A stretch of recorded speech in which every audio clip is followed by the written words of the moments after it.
Welcome back, y'all, and happy Wednesday. This is the Bluechip Breakdown, and I'm your host, Bull. Today will be part 2 of our series talking about our players that will enter the 2025 NFL Draft. We're going to be focusing on the skill players. I'm going to tell you what I think about them. I'll tell you what the experts are thinking about and where's their draft stock at currently, and what do they need to do at Pro Days or at Combine to maybe get their draft stock up. We'll also talk about a few potential landing spots for all these players.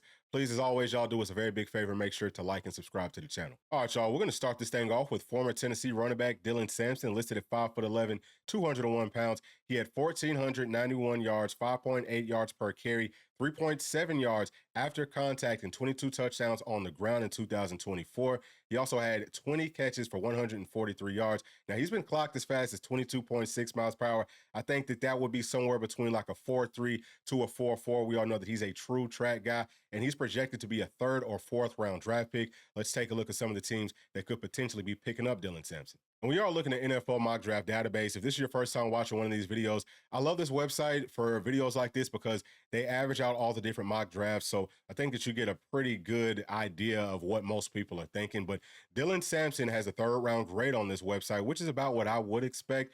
He is ranked 92nd overall. His best rank is at 86, and he has a 1% chance to get picked up in the 1st round. We know the running backs basically are a dime a dozen. They're not valued, too highly in the NFL. So that's actually a pretty good grade if you're talking about 3rd round for a running back. So just as far as the teams that could potentially be picking up Dylan Sampson, we're seeing the Kansas City Chiefs twice right off the bat. I would love for D-Samp to go to the Chiefs. I tell y'all all the time, they love to go out and pick Tennessee players, but also because running backs don't last that long in the NFL, if he goes to a team like the Chiefs that are pretty much going to the Super Bowl every single year with an outstanding quarterback, Pat Mahomes, I think that would be a great way for Dylan Sampson to work himself into the Hall of Fame. If he can have a good, productive 4 to 5 years with the Kansas City Chiefs, maybe win 1 or 2 Super Bowls, that's a great look for him. That's a great look for the Chiefs. That's a great look for the University of Tennessee. So we're also seeing the Pittsburgh Steelers in the 3rd round, seeing the Cleveland Browns, who I believe their owner is still the Haslams, and we all know that the Haslams have some very strong ties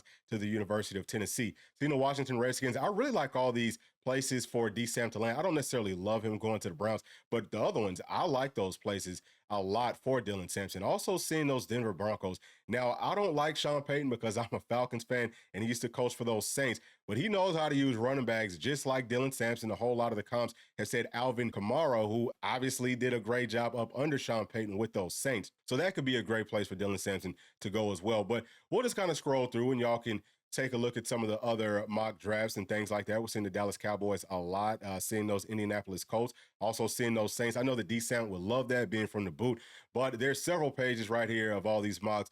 The overall point here, y'all, is that teams in the 3rd and 4th rounds will be looking for Dylan Sampson. So I think that he's probably going to go in the 3rd, but let's go ahead and jump into the film room. I'll tell you what I like about his game. All right, so the first thing about Dylan Sampson is he is a 3-down back. He's an all-purpose, do-it-all sort of a guy.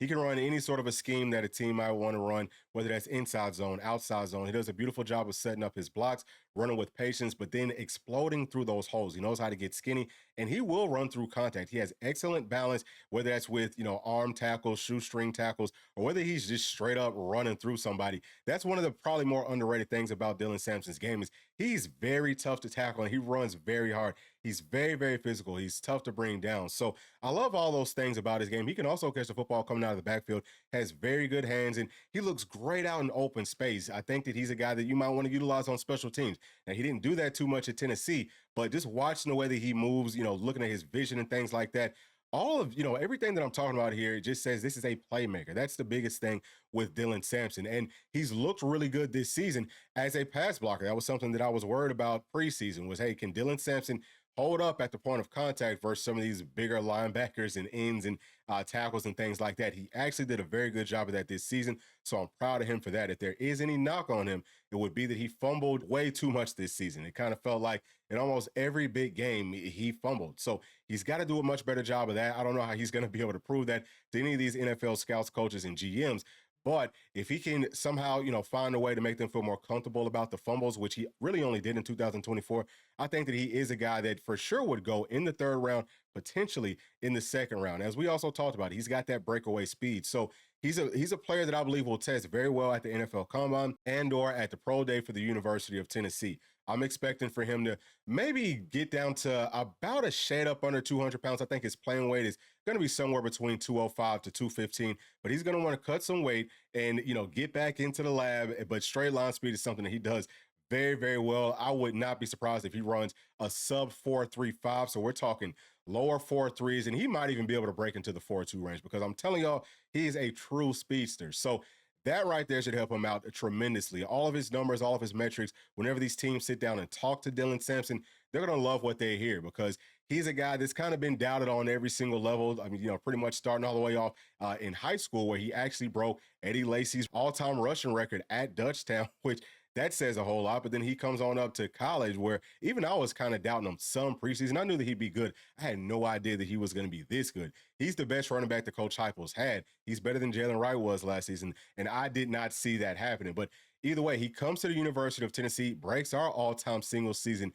touchdown rushing record, which is also huge, and he did tie Leonard Fournette's single-season rushing touchdown record as well. So he's a player that it doesn't really matter how much you doubt him. He finds ways to be productive, and I think that he's going to do the exact same thing coming up in the NFL. I'm thinking that he could potentially get his draft stock up to maybe the second round, but I would say, I would be shocked if he lasts past the third. All right, next is former Tennessee wide receiver Bru McCoy, listed at 6'2", 215 pounds at the Senior Bowl, where he did participate in some of the practices, but as we said before, he cut his week short. I think that was to get ready for the NFL Combine, which was a smart move. Some of y'all might be thinking, why was he listed as 230 on Tennessee's program and he's 215 at the Senior Bowl? I think that he intentionally cut the weight because it looks like he was playing at Tennessee at about 230, in his final season with Tennessee. But he definitely wants to get faster. So that's a big part of the reason that you will cut weight. You want to look faster, you want to time better. Cutting weight helps with that. But I've also heard some organizations talking about Bru potentially playing at tight end. He might not want to do that. So maybe he's saying, look, I'm going to cut some weight so that they're not trying to put me over there at tight end. But I think that as long as he gets into the league, it doesn't really matter where he plays at because Bru McCoy is a dog. So let's talk about his stats from 2024. He had 478 yards receiving, 11.9 yards per catch, 4.7 yards average after the catch, which is very good. He had 2 touchdowns, 10 explosives, which is 15 plus yards. He caught 40 of the 68 targets that he got. He was actually the most targeted wide receiver for Tennessee, which is 58.8%, but he caught about 89% of the catchable passes, which goes to show how good his hands are. He has very strong hands. He only had 2 drops. So we're seeing a whole lot of, obviously, as Tennessee fans, we know that Nico missed Bru a lot, okay? He wanted to go to Bru, but he overthrew him several times. So either way, he's been clocked as fast as 21.6 miles per hour, which I think is a 4.4 to a 4.5 40. Again, if Bru cuts the weight, he could probably get down into the 4.4s. We'll see. Does he want to get closer to 200 pounds for the NFL Combine or, for his pro day? And he is projected to be an undrafted free agent. So let's take a look at the mock drafts and see who's thinking about picking up Bru McCoy. All right, and as we said, Bru is projected to be an undrafted free agent. We're seeing his overall rank is 277th. His best rank is 89th. Now, some of this stuff is going to be from previous seasons. We're seeing from 2025, he is being mocked to the Cleveland Browns. So we're seeing those Browns coming up again. I think that might have a little bit to do with those Haslam's. But a lot of these other mock drafts and things like that are from 2024, 2023. So that's probably where that 89th best rank came from one of those previous seasons. But we all know that Bru played excellent at Tennessee over the course of his career here. Just was not as productive last season, and we don't think that was on Bru. All right, so first and foremost with Bru, I'm going to be showing y'all some of the clips from 2022, 2023, and 2024 because he makes the big-time catches in big-time situations. And I think that that's who Bru is. He's just a dog. He's going to make those tough, contested catches whenever you need it the most. And he didn't really get the best opportunities to do it this season because the accuracy was kind of spotty from Nico. The offense wasn't the same as it was in 2022 and 2023 either. It took some steps back. I think the teams kind of started to sit on what Tennessee likes to do. So Bru's numbers aren't going to look as good. But again, whenever the passes were within his catch radius, he pretty much always came down with it. So I think that some of those things will look really good for Bru. He's a player that can play inside or outside. He could be a gadget piece for you too. You can hand him the football off and he's going to run through tackles. He's going to be a great blocker. He's very strong. He's a grown man, but because he is a little bit older, that could also hurt his draft stock. But just watching how productive he's been, again, whenever you give him the right opportunities, you got to love Bru McCoy on film. And I'm thinking that he might continue to lose a little bit of weight. He probably won't get below like 205, but if he does get down to 205, you're talking about a player that could run in the lower 4.4s, potentially the higher 4.3s. That is going to look good in all of his routes and getting in and out of his breaks and still being a dog, still being tough. That's kind of like a superpower that I feel like Bru has. So he's a player that hopefully will get some opportunities. I'm sure that someone's going to pick him up. I'm hoping that he can get drafted, but for him to get drafted, like we said, he's probably going to want to cut down to about, I would say under 210 pounds. And at the NFL Combine, at his pro day, he's going to need to run a sub 4.45 40. If he can get into that range, I think that he could potentially get drafted because he's another one that talking to him off the field, his character is, it's off the charts. It's through the roof. He's a real leader. And, I think he's a guy that you want to have inside of your locker room if you want to build a championship caliber team. All right, and last is going to be former Tennessee wide receiver Dante Thornton, listed at 6'5", 214 pounds. That is going to be from the East-West Shrine Bowl. Last season, he had 750 yards, averaged 25.9 yards per catch, 10.8 yards after the catch. He had 6 touchdowns, 13 explosives, which again is 15 or more yards. And he was actually Tennessee's leading wide receiver. I want to say maybe not with catches, but for sure with yards, for sure with touchdowns. So he caught 29 of the 38 targets that he had, which is only 76.3%, but he caught 93.5% of the catchable ones and only had 2 drops. He's been clocked as fast as 23 miles per hour. Now, for a guy that's this big, that's blazing fast. He's a guy that I think should run in the 4.3s, but potentially could get down to the 4.4s. He's still projected to be an undrafted free agent. And we're pretty much seeing the same thing that we saw with Bru McCoy, where he is indeed projected to be an undrafted free agent. His overall rank is 314th. His best rank is 190th. That probably came from some previous seasons. But we do have some mock drafts from this year. We're seeing the LA Rams. I think that could be a really good landing spot for Dante Thornton. Really, anywhere that he can go is probably going to be a really good spot because he is a very, very explosive playmaker. And that's something that definitely jumps off the film whenever you're watching Dante Thornton. Now, Tennessee love to use him deep, and why wouldn't you? Because he's 6'5", runs 23 miles per hour. He's actually bigger and faster than Ted McMillan from Arizona, who a lot of folks think will end up being the #1 wide receiver taken overall. But he can run pretty much every single route inside of the route tree. Tennessee love to use him on the phase, on the post, on some digs, which is more of like an intermediate. And one of the things that I feel like is lost with Dante Thornton and people don't really understand is he will make those tough catches. Okay, I've seen him do it several times at Tennessee, and he's done it in some big moments. So didn't do too much of that in 2023 where he was playing more at slot, wasn't quite comfortable inside of Tennessee's system.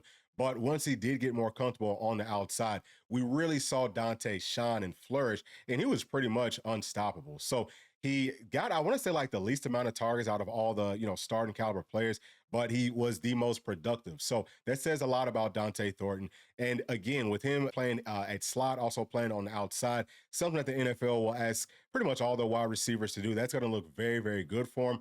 I'm not quite sure what he's going to have to do to really get his draft stock up outside of testing well at the NFL Combine. If he runs anywhere in those 4.3s, y'all, I'm telling you, he's going to get picked up. I really think he might go 5th, 6th, maybe even earlier, just because it's hard to find players that are that big and that are this fast and have shown really good hands. Again, catching the catchable footballs at about 94%, that's a very, very good look for Dante. I hope that he interviews well. I think that he would, as long as he doesn't talk too much about, his favorite plays being him scoring. He might want to steer away from that. If he's ever asked what his favorite play is, he needs to say something that was like a team-oriented goal. That would look a little bit better. And little things like that can make a difference with you getting drafted, especially, 5th, 6th rounds and things like that, to being an undrafted free agent. But either way, I think that Dante is going to test very well, and he's probably going to end up getting drafted anywhere between the 4th to the, I would say, 6th rounds. All right, y'all, that's going to do it for this video. We talked about 3 very good players from the University of Tennessee. I'm not quite sure if they're all going to get drafted, but I do think that they will all get picked up by an NFL team.